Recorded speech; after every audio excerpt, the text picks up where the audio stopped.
The beast of Bray Road is a creature that is said to live in the wilderness near, you guessed it, Bray Road, which is located just outside of a small town called Elkhorn in Wisconsin.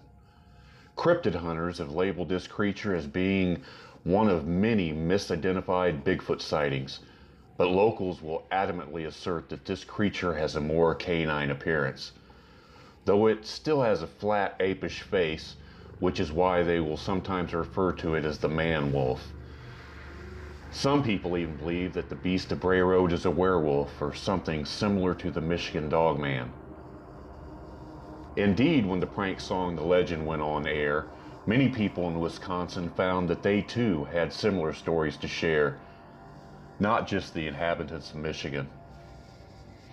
This has led to a great deal of confusion when it comes to identifying these cryptids, as the Wisconsinites occupying the area closer to Michigan are more likely to refer to any unidentifiable dog-like beast as the Dog Man, while people living deeper in Wisconsin are more likely to refer to such things as the beast of Bray Road or simply as the man-wolf. The natives believe the creature to be a Wendigo, an awful spirit said to arise from a man who has consumed the flesh of another in an act of cannibalism. This is an easily dismissible theory, however, because the Wendigo is a spirit, whereas the man-wolf is a physical creature, something made of flesh and bone. It is rumored that the beast of Bray Road has been haunting the area since 1936, earning it a spot in legends, but interest in the creature did not revive until 1999, very interestingly on Halloween.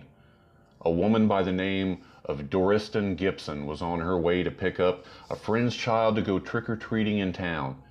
She reached down to change the radio station when she felt something skid underneath her back tire. Realizing that she had hit something, she stopped the car and hopped out to look around. From out of the trees barreled a huge muscular form. Immediately upon seeing it and hearing the heavy thuds of the creature's footsteps, she retreated into her car and gunned it. The beast leaped onto her truck, but was thrown off as she picked up speed. Unfortunately, she had to go back the same way with the girl, as it was the fastest way into town, and she spotted something huge and hairy crouched by the roadside. Petrified, she sped all the way back into town. It was hard not to link this strange activity with the appearance of a demon dog near Bray Road. A dairy farmer named Scott Bray came forward to reveal his own story, which took place around the time as Lorraine's story in 1989. He stated that he spotted a large black dog on his property, a dog larger than a German Shepherd with a thick upper body and oddly shaped hindquarters. It wandered off without spotting him, and when he followed it, it disappeared behind a large pile of rocks, leaving behind only footprints. A whole group of people saw the beast in 1990, close to Christmas time, though they were not sure what to make of the encounter until later.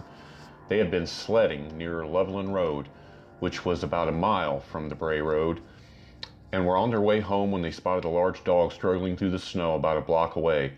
In high spirits, they called out to the animal, only to run away in fear when it looked at them and rose up onto its hind legs, taking a few unsteady steps towards them before bounding after them on all fours. They made it to one of their homes, the beast running off as soon as they crossed the property line. There were many.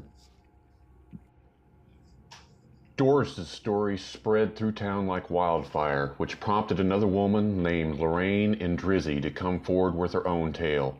She was on the very same road in 1989, half a mile or so from where Doris hit the thing, when she rounded a bend and she spotted something hunched over in the side of the road.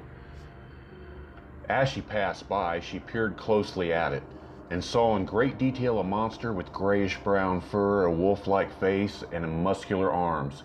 like a man who hit the gym an awful lot.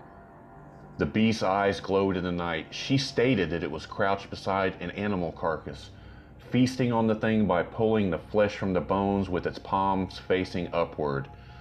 The way it was kneeling was very human, which Lorraine found to be the most disturbing. She described it as a freak of nature, but nothing else odd happened that night. She passed by without incident.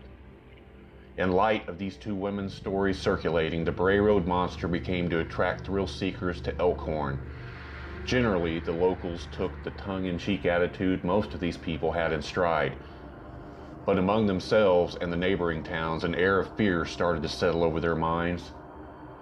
Half-remembered rumors began to resurface, one of which being the near-forgotten discovery of several maimed and bloodied animal carcasses in a ditch alongside an off-shooting road just a year before Doris's sighting. There were rumors of cult rituals being held out in the forest, and it didn't take long for the more fearful-minded people to start linking that old story with the man-wolf roaming Bray Road. Reports of a man in a dark cloak emerged as well. He was spotted, usually driving around the area, but there was a story of the man attempting to intimidate a young boy into giving him his pet dog, a large black lab. But the man ultimately left without doing anything. Graves in the cemetery were discovered to be coated in candle wax, and an abandoned farm not far from there was covered with satanic symbols. It was hard not to link this strange activity with the appearance of a demon dog near Bray Road. A dairy farmer named Scott Bray came forward to reveal his own story, which took place around the time as Lorraine's story in 1989.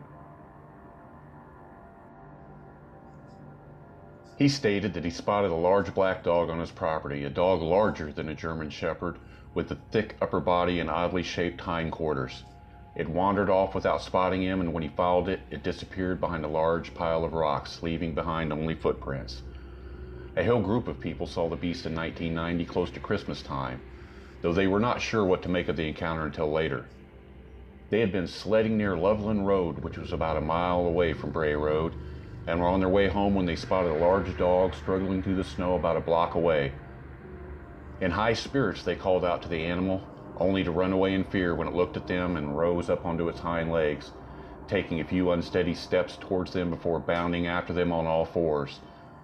They all made it to one of their homes, the beast running off as soon as they crossed the property line. There were many similar sightings in the 1990s.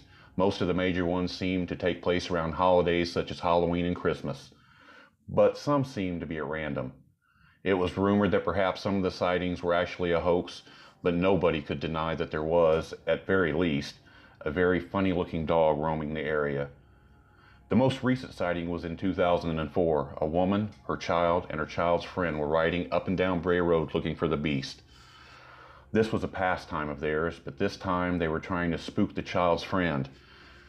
They could never have guessed that after all this time, that this would be the time they spotted the beast. As they rounded the corner, there the beast was.